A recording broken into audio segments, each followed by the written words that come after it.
Details చూస్తే Musi పునర్జీవనంపై CM Revanth Reddy focus చేశారు. ఈ మేరకు కమాండ్ కంట్రోల్ సెంటర్లో మూసీ అభివృద్ధిపై సమీక్ష చేస్తున్నారు. అధికారులు సీఎం రేవంత్ కు పవర్ పాయింట్ ప్రెజెంటేషన్ ను ఇస్తున్నారు.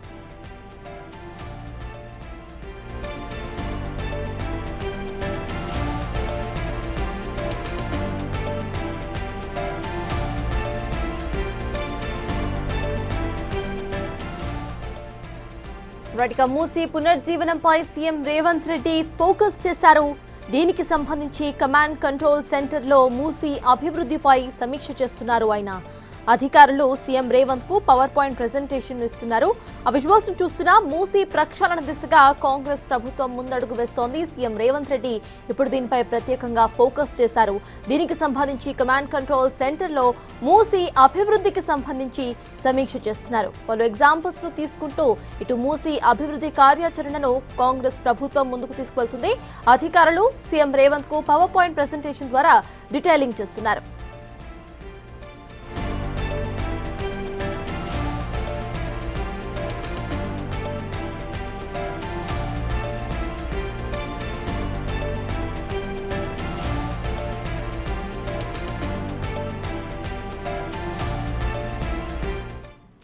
ఇదే అంశంపై పూర్తి డీటెయిల్స్ మా ప్రతినిధి వాసు అందిస్తారు. వాసు, చెప్పండి, పవర్ పాయింట్ ప్రెజెంటేషన్ ఇస్తున్నట్టుగా తెలుస్తోంది. అధికారులు అసలు అక్కడ అప్డేట్స్ ఏంటి?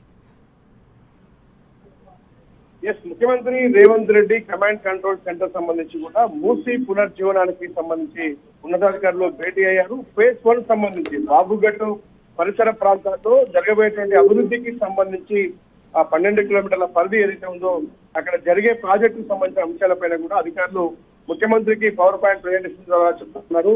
ఇప్పటికే నిర్వాసితులకు సంబంధించి ఎవరైతే ఆ మూసీ పరివాహక ప్రాంతాల్లో ఉన్నారో వాళ్లకు ఇచ్చేటువంటి నగదు సహాయంతో పాటు వాళ్ళ గృహాలకు సంబంధించి కావచ్చు, మరోపక్క రవాణా సౌకర్యాలకు సంబంధించినటువంటి ఏర్పాట్లు పూర్తి స్థాయిలో కూడా వాళ్ళందరికీ సహాయం అందించే అంశం కావచ్చు. పూర్తిగా ఇప్పటికే సర్వే పూర్తయిన నేపథ్యంలో మూసీ పరివాహక ప్రాంతానికి సంబంధించి కూడా ఎంతమంది నిర్వాసితులు ఉన్నారు, ఎన్ని కిలోమీటర్ల మేరకు సంబంధించి కూడా ప్రాజెక్టు పనులు చేపట్టబోతున్నారు. అంటే ప్రస్తుతం ఫేజ్ 1 సంబంధించి బాబుఘాట్ దగ్గర మహాత్మా గాంధీ అతిపెద్ద విగ్రహానికి సంబంధించి కావచ్చు, అక్కడ ఏర్పాటు చేయబోయే బ్యారేజ్ తో పాటు బ్రిడ్జి నిర్మాణానికి సంబంధించినటువంటి విధి విధానాలు ఎలా ఉండాలి, బడ్జెట్ సంబంధించి కావచ్చు, పూర్తిగా కూడా అధికారులు పవర్ పాయింట్ ప్రెజెంటేషన్ చేస్తా ఉన్న పరిస్థితి. ఎందుకంటే బాపుఘాట్ సంబంధించినటువంటి ప్రాంతం నుంచి మూసీ అనేది ప్రారంభమవుతున్నటువంటి నేపథ్యానికి సంబంధించి కూడా పూర్తిగా కూడా ఎలాంటి అభివృద్ధి మనం ముందుకెళ్ళాలి. ఎందుకంటే తెలంగాణ రాష్ట్ర ప్రభుత్వం అత్యంత ప్రతిష్టాత్మకంగా తీసుకొని మూసీ పునర్జీవనానికి సంబంధించి కూడా ఈ ప్రాజెక్టు చేపట్టబోతోంది. కాబట్టి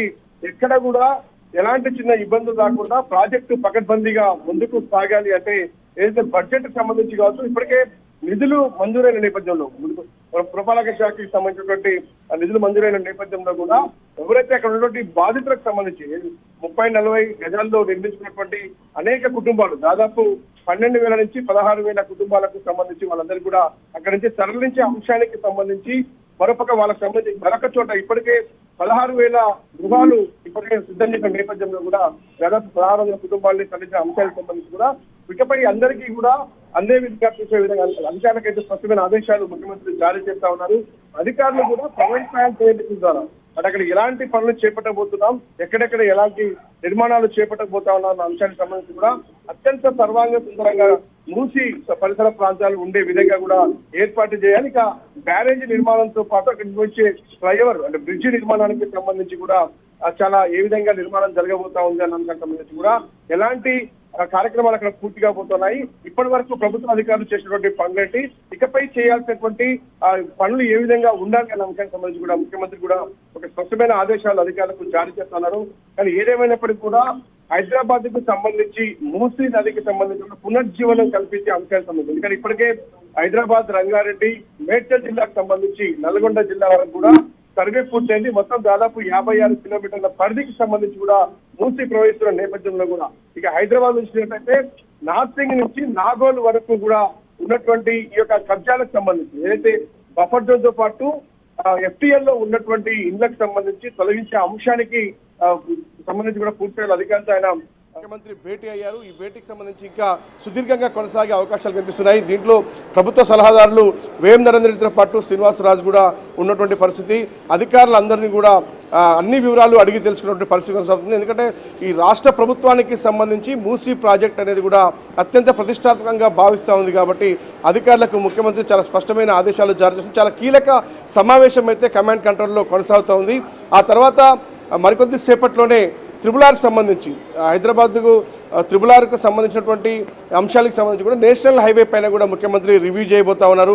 నేషనల్ హైవేకి సంబంధించి పెండింగ్ ఏమున్నాయి, పెండింగ్ ప్రాజెక్టులు ఏమున్నాయి అనే అంశానికి సంబంధించిన కేంద్రం నుంచి రావాల్సినటువంటి అనుమతులు ఏంటి, ఎలాంటి నేషనల్ హైవేలకు సంబంధించిన మరమ్మతులు ఏమైనా ఉన్నాయా, ఇక మరోపక్క త్రిబుల్ సంబంధించి రేడియల్ రోడ్ల నిర్మాణం కావచ్చు, ఆ త్రిబుల్ సంబంధించినటువంటి ప్రధానంగా ఏ విధంగా ఉండాలి, విధి విధానాలు ఏంటి అన్న అంశానికి సంబంధించి కూడా పూర్తి స్థాయిలో అధికారులతో ముఖ్యమంత్రి భేటీ అయ్యారు.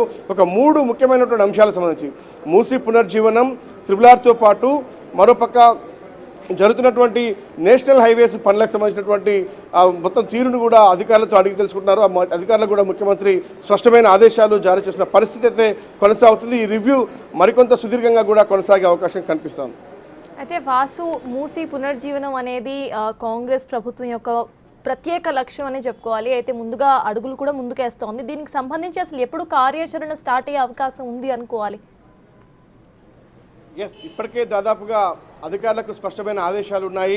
పురపాలక శాఖ నుంచి కూడా గతంలోనే డబ్బులు రిలీజ్ చేసిన నేపథ్యం చూశాం. ఎందుకంటే అక్కడ నిర్వాసిత కుటుంబాలకు దాదాపు కుటుంబానికి 20,000తో పాటు అతని ఇళ్లకు సంబంధించి కూడా ఏదైతే బయట డబుల్ బెడ్రూమ్ లాంటి ఇళ్ల నిర్మాణానికి సంబంధించి కూడా తరలించే అంశానికి సంబంధించిన రవాణా ఖర్చులతో పాటు అవన్నీ కూడా ఎవరికి ఎలాంటి ఇబ్బంది లేకుండా ఎవరైతే బఫర్ జోన్లో ఉన్నటువంటి వ్యక్తులందరినీ కూడా తరలించేటువంటి ఆ కుటుంబాలను ఇప్పటికే గుర్తించారు.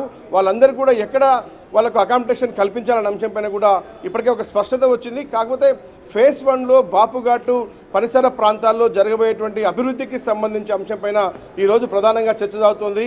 అతిపెద్ద మహాత్మా గాంధీ విగ్రహం ఏర్పాటుకు సంబంధించినటువంటి అంశాలతో పాటు అక్కడ ఉన్నటువంటి ఆ ఏరియా మొత్తాన్ని కూడా సర్వాంగ సుందరంగా తీర్చిదిద్దే అంశానికి సంబంధించి కావచ్చు, అక్కడ ఒక బ్యారేజీతో పాటు బ్యారేజీ పైన బ్రిడ్జి నిర్మాణానికి సంబంధించినటువంటి ఏర్పాట్లకు సంబంధించి అంటే ఎప్పటిదాకా ఈ సర్వేలు పూర్తయ్యాయి, ఎలాంటి కట్టడాలు చేస్తే బాగుంటుంది, డిజైన్స్ ఎలా ఉండాలి అన్న అంశానికి సంబంధించి ఎక్కడి నుంచి ఎక్కడి దాకా మొదటి ఫేజ్లో ఈ ప్రాజెక్టు పూర్తి చేయబోతున్నాం, ఇలాంటి అంశాలన్నీ కూడా ముఖ్యమంత్రి గారికి పవర్ పాయింట్ ప్రజెంటేషన్లో కూడా అధికారులు వివరిస్తున్నటువంటి పరిస్థితి కనిపిస్తూ ఉంది.